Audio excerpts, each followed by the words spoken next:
Hi everybody, I'm back again for another little blog video. I was going to write it out instead, but I seem to be able to speak it better than I can write.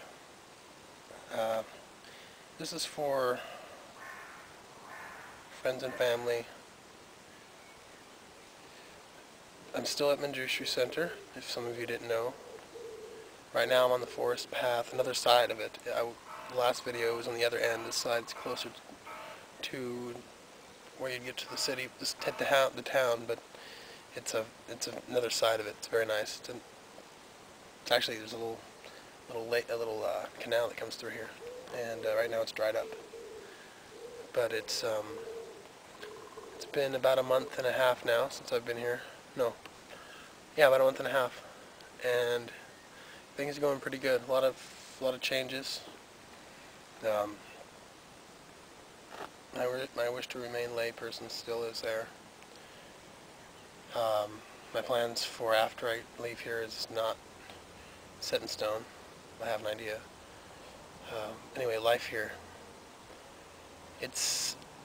I've been living in a dorm for most of the time, and it's for the most part, it's a very nice experience. I'm learning a lot about how to relate with people and how to get along with people, and all different types of personalities. We've got all different people in there from all walks of life, so it's very interesting.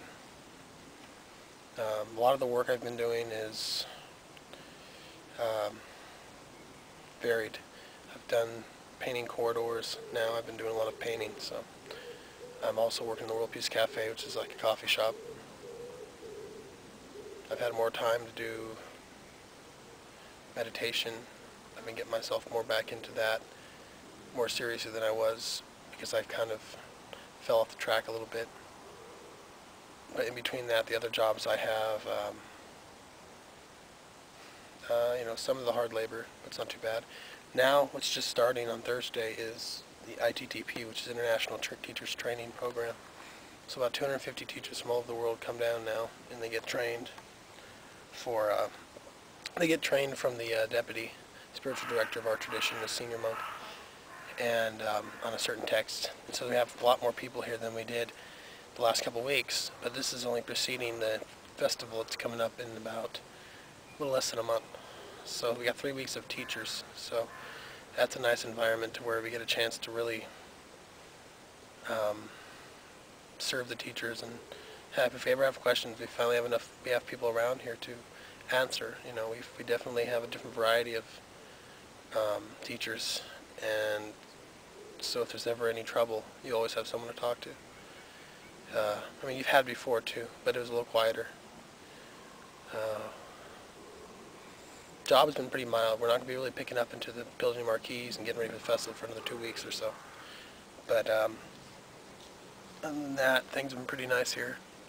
I have had a lot of time to reflect on my practice and notice that the tendency to be lazy kicks in a little bit more because I'm actually here.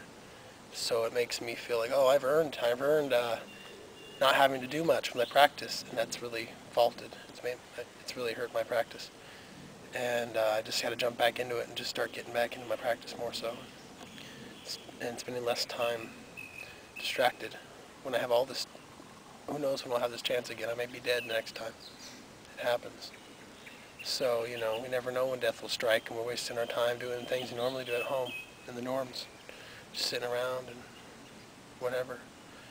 You can fill in the blanks of what you do at home, and just kind of same thing happens in the dorms with some people.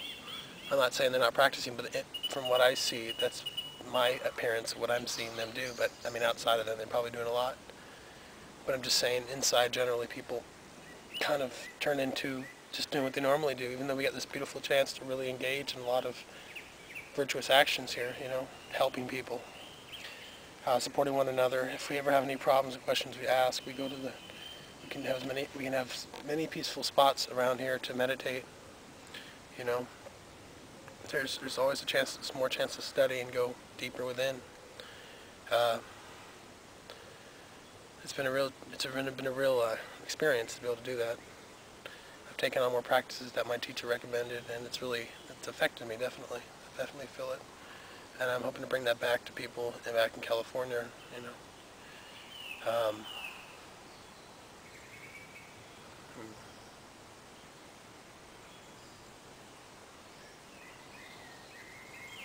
Another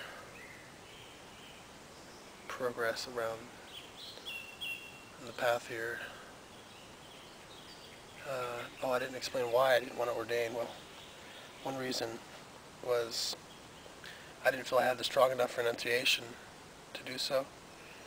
It was, even though it takes many years sometimes, for a lot of, it does take many years. I just felt at this time it wasn't right.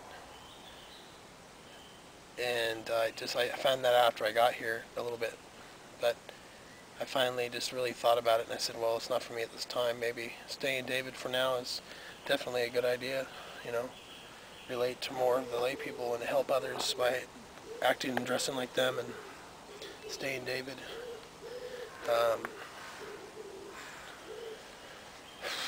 It's something I can't really explain, you know, because some people might say, well, it's a laziness. You don't really want to take on the path, but it's not that. So I feel like I should take it on in a different way, you know. I also, and this is after I made this decision, and at meeting somebody, and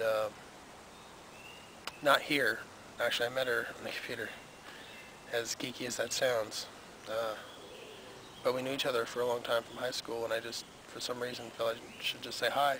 I did, and we've been talking for over a month now, and, you know, so far it's a pretty nice relationship. I want to see how it goes when I get back to California. She's from my area, so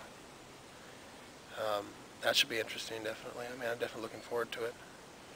It's a great person that I met, and I haven't been in too many relationships, especially since Dharma, but I think after the one I went through, I don't really know exactly how relationships, the normal, so-called normal relationship is.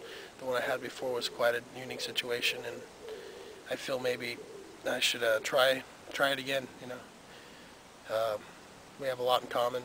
It's actually it's very strange to have so much in common with somebody and who has so much spirituality. I mean, she's not Buddhist, but it's just, there's something about her, you know, that really, it's like, shines. And, you know, I have this chance right now, well, you know, go back and see how that goes, you know. Try life as a layperson again, try relationships again, and integrate my practice into that. We're supposed to integrate our practice into everyday life. One of the best examples I've seen of someone who's doing that who's not in robes is my teacher. And I always look up to him, you know, I have so much respect for him and what he teaches me, and it's just if someone like that can do that and who's not in robes, then it shows you the power of the practice. It's not, the robes are not, you know, it's not that the robes make you more holy than someone else. It's what you do with your practice. So I'm really just going to see how that goes. You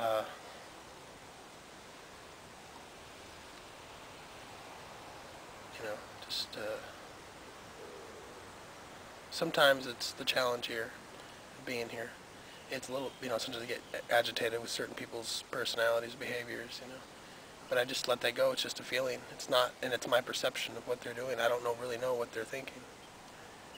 I don't know what their intention is, and so I can't really say anything to them that I think is how they are. They need to stop. I'm working on myself, not them, you know.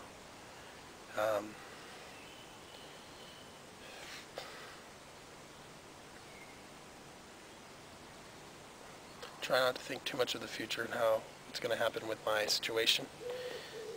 About getting back and covering festival and camping fees. But I've been told not to worry too much, so not to worry at all, so I'm not going to worry. Of course, the ordinary mind comes up, and it tends to